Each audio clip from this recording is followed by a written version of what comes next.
Hello, everyone. Welcome to another session of Cosmic Convos, where I, Cassie, try to just talk to you guys the same way that I advise and talk to the clients that I see. I am a psychic medium.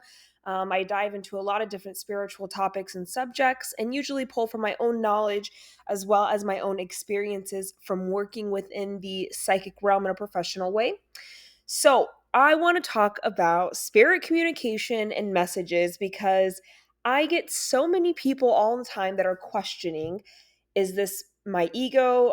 Am I crazy? Am I hearing things?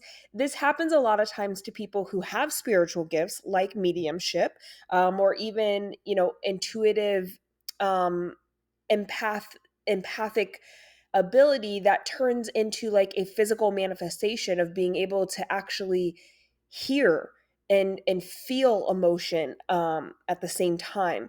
And that's a whole other story, so I won't jump into that one because that would take all the time that we have.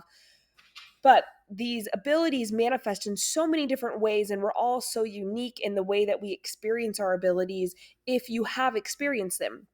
So, I want to briefly kind of bring up a few different stories here about spirit communication and messages. And then at the end, I'll kind of leave you off with some advice and tips on what to do if you're trying to tap into spirit communication and do some divination work. So, the first one that I want to talk about is my own personal experience of how I actually came into realizing that I'm psychic, or at least a medium. And it took me a long time to accept that title and want to call myself that because I really thought maybe it's just me. Maybe I'm making these things up in my mind. Maybe I'm hearing things. And I find that a lot of people that have abilities go through that phase of requiring trust from themselves. Um, I feel like everyone that I've spoken with that has abilities has always, at some point early on, doubted and misbelieved and thought they were crazy.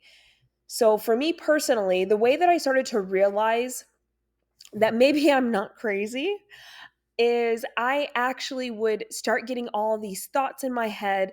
I would hear them. Some of them would be in my own voice, some of them would be in a voice that I could tell was not mine. And what I started to observe and realize is that the things that I heard talking to me, they did not share my personality. I have a pretty upbeat, sarcastic, bubbly personality, very positive, and that's just how I am, and that's just the energy I hold. And some of these other energies would be very curt, would be very blunt. They would have an unemotional way of talking, or they would use terms and words that I would never use, where they had a lot of endearment in the conversations that we were having. And I started to just realize this isn't how I would talk to myself. And I also started to know they're saying things that I don't want to hear. They're telling me answers, and I don't want that answer. I want a different answer. They're telling me information about myself, about my decisions, about where I need to grow. And it would hurt because it was kind of very blunt. It was very in your face. You can't misunderstand and misinterpret what's being said. So I started to realize I don't talk to myself this way, and I'm not as real as I probably should be with myself either, but these voices are. So maybe they're not mine. When I finally got over that hump, that's when I truly started to lean in and actually allow these conversations to take place without thinking and dismissing them, and thinking that, excuse me, maybe this is me talking to me and I'm crazy. I stopped thinking that way and I allowed the conversation to just happen in a very fluid way. I would respond, I would ask questions, I would act like I was talking to someone sitting right across the table from me. And the conversations began to develop and mature in a very beautiful way where I could call them in and I could talk to them. At this point, I still wasn't even sure who I was talking to, but I've always been intuitive and very sensitive to energy. So I knew it wasn't anything negative. And if I did feel anything negative, I would immediately tell it to leave and I would, cast it out and tell it, I don't want to talk to you. And it would go away and I wouldn't have any issues. So I engaged in these conversations because I felt very comfortable, because I had already fully developed my own energetic sensitivity and intuitiveness, where I could feel an energy and really understand if I needed to be around it or not. So that was my own personal start. There's been clients that I've spoken with that have had a very similar beginning and start to it. Some of them say they would get warnings about things that would happen in the future. And that's how they started to realize that maybe this isn't me talking to me, because the information coming in is precognitive. It's very futuristic and it happens. They would get, feelings of things that would occur, of people, of situations, and then it would happen. So they started to realize maybe it's not me. Um, as far as the other psychics that I've gotten to know and worked with, they've also, and they've had strong, amazing abilities, and yet they've also doubted themselves in the beginning of their journey. And that's a part of the journey, is learning how to trust yourself, honestly. I don't think anyone gets the pleasure of jumping into any kind of spiritual work, psychic, mediumship, reiki, healing, channeling, anything, without overcoming a moment of doubt and having to realize this is beyond me and it's working through me and with me, and I can trust it. And that trust is so imperative, because it's difficult to work in any spiritual capacity, even with your own spirituality, if you don't trust the information you're getting. I always tell my clients, your abilities are like a muscle. It's the same with basic abilities like intuition, which we all have. The more you practice it, the more you use it, it's like a muscle. It gets stronger. It comes in faster. It comes in more clear.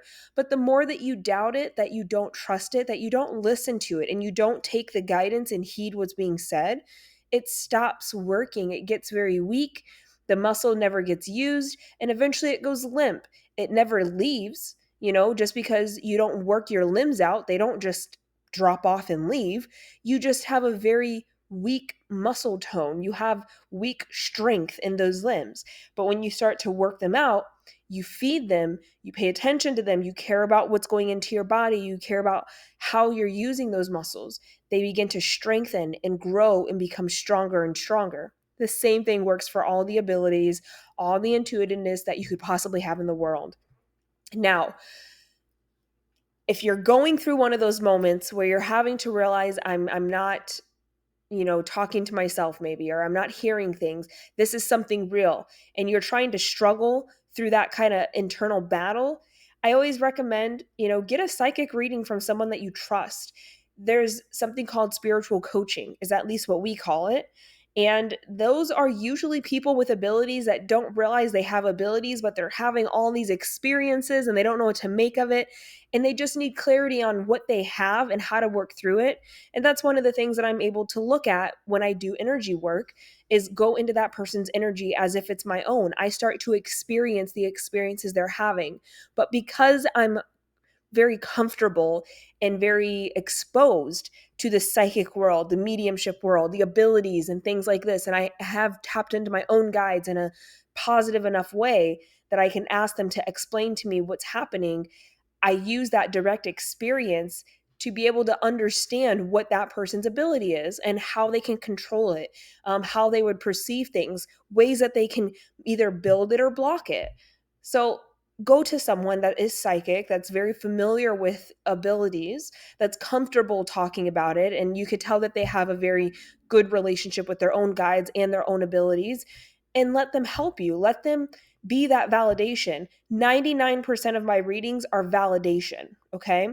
Spirits and guides and things like this, they'll communicate with you all the time, but until you're ready to hear it, that message never quite comes through clearly. Other ways that they communicate, even outside of abilities, are things like angel numbers, where you're seeing synchronicities all over the place, having random interactions with people where they're telling you things about their life, and somehow there's a complete resonance there. Meeting your soul family. There's so many ways that spirit chooses to communicate with you, even with divination, which, let's dive into that to kind of close this out. Some ideas for divination: tarot cards, runes, scribing, things like this. You can look so many different divination techniques up and dive into them. Just make sure you research it so you're doing it in a safe way. But that is going to be the close of this convo. If you want to hear more, message me and I'll elaborate more on anything that you guys feel you want to hear more about. Otherwise, thanks for joining me. Subscribe, like, and I'll see you soon. Bye.